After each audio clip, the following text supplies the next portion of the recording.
Assalamualaikum warahmatullahi wabarakatuh. Perkenalkan, nama saya Febri Ananda Putri dengan NIM 22042226. Baiklah, di sini saya akan mempresentasikan dan menjelaskan materi tentang sistem informasi manajemen berbasis data. Yang pertama ada database manajemen sistem atau DBMS manajemen bank data. Sistem manajemen basis data adalah perangkat lunak sistem untuk membuat dan mengelola basis data. DBMS memungkinkan pengguna akhir untuk membuat, melindungi, membaca, memperbarui, dan menghapus data dalam database. Jenis platform manajemen data yang paling umum, DBMS pada dasarnya berfungsi sebagai antarmuka antara database dan pengguna atau program aplikasi, memastikan bahwa data diatur secara konsisten dan tetap mudah diakses. DBMS mengelola data, mesin basis data memungkinkan data diakses, dikunci dan dimodifikasi, dan skema database mendefinisikan struktur logis database.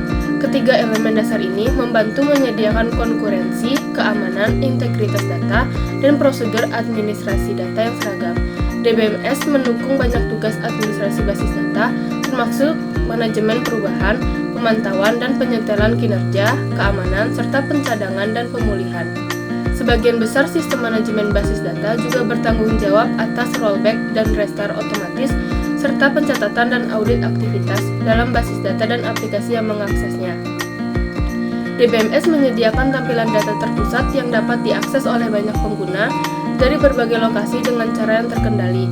DBMS dapat membatasi data apa yang dilihat pengguna akhir dan bagaimana mereka melihat data, menyediakan banyak tampilan skema database tunggal. Pengguna akhir dan program perangkat lunak bebas dari keharusan memahami di mana data secara fisik berada atau pada jenis media penyimpanan atau data tersebut berada karena DBMS menangani semua permintaan.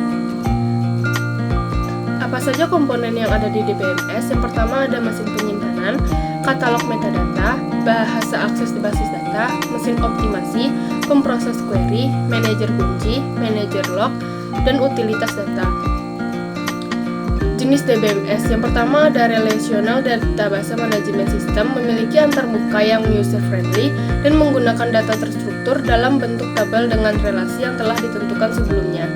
Yang kedua ada Document Database Management System, mengelola data dalam file yang mirip dengan JSON, yang hampir tidak memiliki struktur relasional. Sistem ini biasanya menggunakan MongoDB Query Language untuk operasi database, termasuk membaca dan menulis. Yang ketiga ada CDBMS, mengelola database dalam format kolom untuk mencapai performa tinggi. Sistem ini menyediakan pemrosesan analitik yang cepat karena membaca data secara efisien. Itulah sebabnya bisnis dengan data yang memerlukan kapasitas disk besar biasanya menggunakan CDBMS.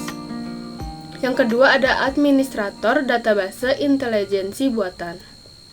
Yang pertama ada administrator database. Administrator database adalah orang yang bertanggung jawab untuk mendesain, mendefinisikan, dan merawat fungsi, prosedur, dan standar database, membuat database tersedia dan siap pakai, membantu pemakai dalam pemakaian database, merawat integritas data, mengawasi operasi dan menganalisis hasil kerja, mencatat dan menyimpan peristiwa yang berhubungan dengan database, meningkatkan efisiensi kerja operasional baik dari segi pemakai maupun dari segi database itu sendiri.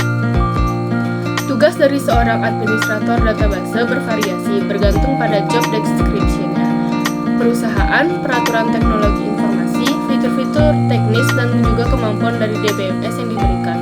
Semua itu termasuk pemulihan setelah bencana atau backup and testing of backup, analisis kinerja dan tuning, pemeliharaan data dictionary, dan desain database. Selanjutnya ada peranan dari seorang database administrator, diantaranya sebagai berikut. Yang pertama ada pemasangan perangkat lunak baru, konfigurasi hardware dengan software dengan sistem administrator. Selanjutnya ada pengamanan administrasi, analisis data, dan terakhir ada database design. Selanjutnya ada intelijensi buatan. Kecerdasan buatan dapat didefinisikan sebagai cabang sains komputer yang mempelajari otomatisasi tingkah laku cerdas.